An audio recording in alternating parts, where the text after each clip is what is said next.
안녕하세요, 오토포스트 김민창입니다. 여러분 그거 알아요? 피디님 그거 봤어요? 아 왜 그 요즘 유행하는 춤, 아니 요즘 유튜브에서 핫한 춤 있잖아요. 핫한 거 그 캐릭터가 추는 제로투 댄스 몰라요? 아 그게 지금 얼마나 인기 많은데요. 지금 너도 나도 지금 다 추고 있구만. 아니요 시키지 마세요. 안 돼요. 못 춰요. 그런데 지금 자동차 업계에도 이렇게 제로투 댄스처럼 열풍이 불고 있는 게 하나 있긴 한데 혹시 알아요? 피디님?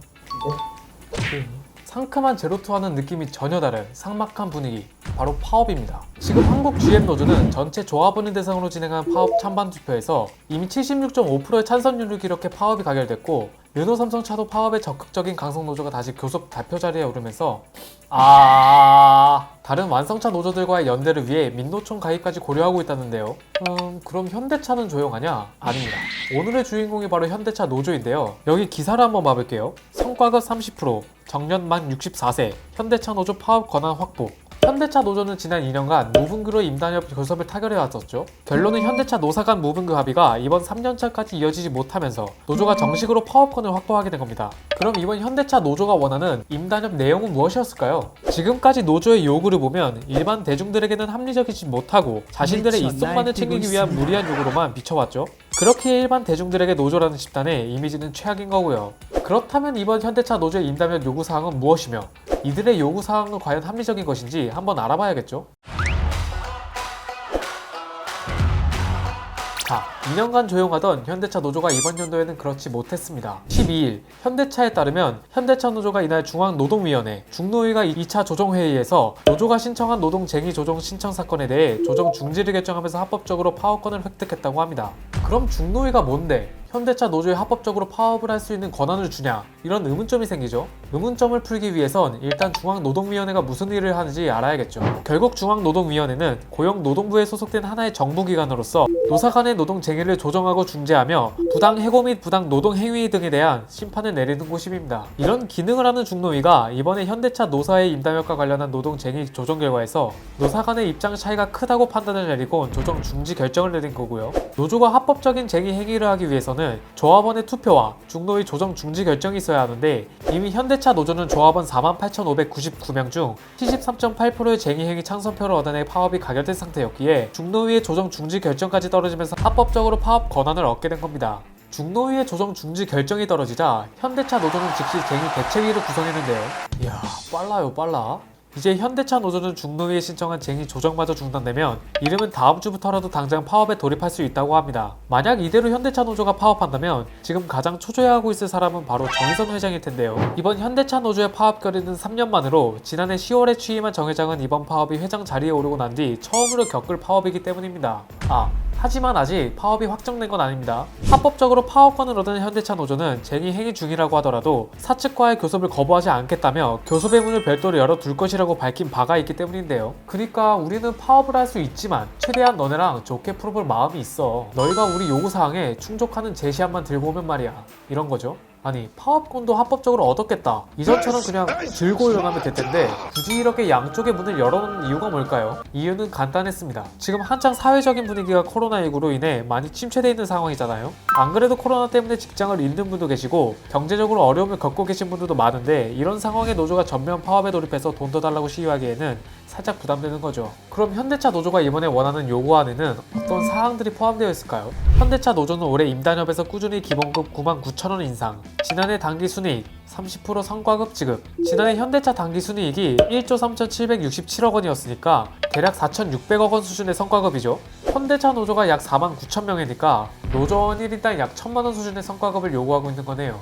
그리고 65세까지 정년 연장, 국내 공장 일자리 유지 등을 제시하고 있는데요. 하지만 현대차 측이 마지막 교섭 제시안으로 내민 것은 기본급 5만 원 인상, 성과급 100%에 300만 원 추가, 품질 경력 향상금 200만 원 등을 제시했지만 이를 노조가 반대하면서 지금의 상황까지 오게 된 겁니다. 그렇다면 현대차 노조의 요구사항은 정말 합리적이지 못하고 무리한 요구들이었을까요? 그동안 대중들에게 노조라고 하면 일반적으로 공장에서 자동차를 만드는 생산직을 떠올리시잖아요. 하지만 노조 안에는 생산직만 있는 것이 아닌 현대차에 종사하는 연구직, 사무직, 영업직 등으로 나뉘어 있기 때문에 우리도 이를 나눠서 바라볼 필요가 있습니다. 현재 현대차 영구직에 속한 연구원들은 노조 소속으로 초봉 4,400만원 수준을 받고 있다고 하는데요. 물론 초봉이 중소기업 초봉보다는 훨씬 높은 금액이지만 다른 대기업의 초봉과 비교한다면 그다지 높은 금액이라고 생각되지는 않는 수준입니다. 다른 대기업들의 초봉은 평균 4천 후반대를 보이거든요. 여기에 현재 현대차는 성과급 지급도 개인의 실적에 따라 차등 지급을 하는 것이 아닌 현대차 실적을 n분의 1로 나눠서 지급하고 있습니다. 이 말인즉슨 연구직, 생산직, 영업직에 상관없이 다 똑같은 성과급을 받는다는 거죠. 여기에 신차 개발과 같은 프로젝트가 생기면 날밤을 새우는 건 부지기수라고 하고요. 하지만 현대차 울산 공장 가보신 분 계신가요? 거기선 매일 오후 5시 50분부터 진풍경이 벌어진다고 합니다. 6시 정각 퇴근길에 오르기 위해 정문에 대기하고 있는 수많은 오토바이와 자전거 행렬들이 이어지죠.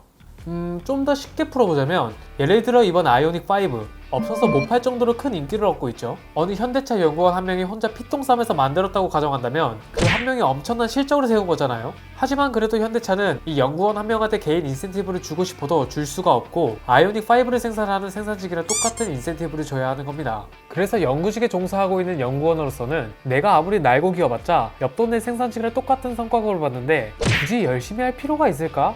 이런 생각이 드는 거죠. 결국 이런 연구직들의 고충을 이번 노조의 임당력 요구 사항에 대입해본다면 뭐 어느 정도 임금 인상의 이유가 될 만한 거고요. 하지만 노조에서는 이렇게 특정 집단만을 대상으로 하는 혜택을 극도로 꺼리고 줄 거면 모두에게 절하는 식의 입장을 고수하고 있죠. 왜냐? 노조에는 생산직을 포함한 여러 업종의 노조원들이 포함되어 있으니까요. 또 다음으로 현대차 노조가 핵심적으로 밀고 있는 요구는 정년 연장입니다.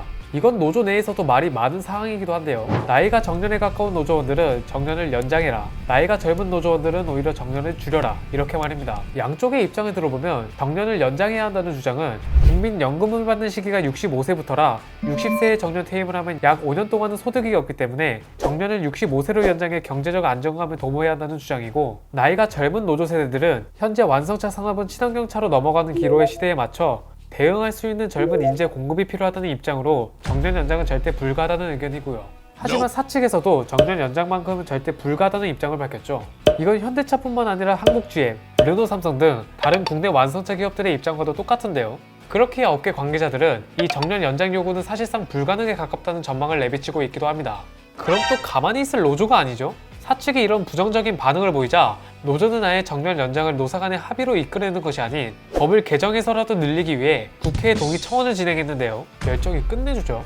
처음에 제가 현대차 노조를 하나로 바라볼 게 아니라 업종별로 나눠서 바라볼 필요가 있다고 말씀드렸잖아요. 연구직, 생산직, 사무직, 영업직 등으로 일각에선 현재 현대차 연구직에 종사하고 있는 연구원들이 받는 대우에 이번 임당력 요구 사항을 대입해보면 저 정도 인상은 충분히 요구할 만하다는 분위기가 큰 상황입니다. 여기에 애초에 연구직과 생산직이 같은 처우를 받는다는 점이 이치에 맞지 않는다는 분위기 역시 만연하고요. 물론 직업에 귀천은 없지만 일반 대중들이 보기에도 이 두 업종 간의 간극이 명확하게 나뉘기 때문에 연구원과 생산직이 같은 기준으로 적용받는 것은 아이러니하다고 느끼기 때문입니다. 여기에 제가 한 가지 재밌는 이야기를 전해드렸는데, 현재 현대차 생산직에 종사하고 있는 분들은 또 지금 영업직에 종사하고 있는 분들한테 불만이 가득하다고 해요. 우리는 피땀 흘려 차 만드는데 영업직 사람들은 실적 없이도 자기들이랑 똑같이 받아간다고. 참 재밌죠? 자, 노조는 하나라고 하지만 그 안에 속한 노조원들의 생각은 모두 제각각인 현대차 노조, 연구직은 괜찮고 생산직이 문제다, 이런 편을 가르기 위해서 오늘 영상에 언급한 건 아니지만 지금까지 객관적으로 나온 사례들만 봐도 여러분들에게 노조에 대해 어떻게 생각하려고 묻는다면 당장 떠오르는 건 공장이 멈추거나 생산이 중단된다는 뉴스와 기사를 본 기억이 아니실까요? 현대차 그룹이 성장해가는 길목에 암덩어리라는 소리까지 나오고 있는 노조. 바뀐 모습을 바라는 것도 이제 너무 늦어버린 것은 아닌지도 모르겠습니다. 오늘 영상은 여기까지입니다. 오토포스트 인사이트였습니다. 도로를 달리던 승용차에 주차할 때마다 신발 유족은 급발진을 주장했습니다.